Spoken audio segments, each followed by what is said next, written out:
ഇന്നത്തെ ക്ലാസ്സിൽ ഏഷ്യ വൻകരയെക്കുറിച്ചിട്ടാണ് നമ്മൾ ചർച്ച ചെയ്യുന്നത്. നമുക്കറിയാം ആകെ 7 വൻകരകളാണുള്ളത് അല്ലേ? ആകെ 7 വൻകരകളാണുള്ളത്. ഏഷ്യ, ആഫ്രിക്ക, വടക്കേ അമേരിക്ക, തെക്കേ അമേരിക്ക, യൂറോപ്പ്, അന്റാർട്ടിക്ക, ഓസ്ട്രേലിയ. നമ്മുടെ ഏഷ്യൻ വൻകരയുടെ പ്രത്യേകത നോക്കാം. ഏറ്റവും വലിയ വൻകര ഇന്ത്യൻ മഹാസമുദ്രത്തിന് വടക്ക് സ്ഥിതി ചെയ്യുന്നു അല്ലേ? ഏഷ്യ വൻകര.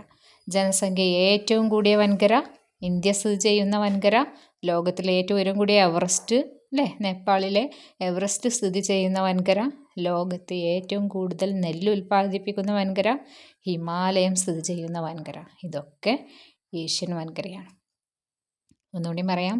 ഏറ്റവും വലിയ വൻകര ഇന്ത്യൻ മഹാസമുദ്രത്തിന് വടക്കായി സ്ഥിതി ചെയ്യുന്നത് വൻകരയാണ് ഏഷ്യൻ വൻകര. ജനസംഖ്യ ഏറ്റവും കൂടിയ വൻകര ഏതാണെന്ന് ചോദിച്ചാലും ആൻസർ ഏഷ്യ. ഇന്ത്യ സ്ഥിതി ചെയ്യുന്നത് ഏത് വൻകരയിലാണ്? ഏഷ്യൻ വൻകരയിലല്ലേ? അങ്ങനെ നമ്മുടെ ലോകത്ത് ഏറ്റവും കൂടുതൽ നെല്ല് ഉൽപ്പാദിപ്പിക്കുന്നത് ഏത് വൻകരയിലാണെന്ന് ചോദിച്ചാൽ അതും ഏഷ്യൻ വൻകരയിലാണ്. നമ്മുടെ ഹിമാലയം സ്ഥിതി ചെയ്യുന്നതും ഏഷ്യൻ വൻകരയിലാണ്.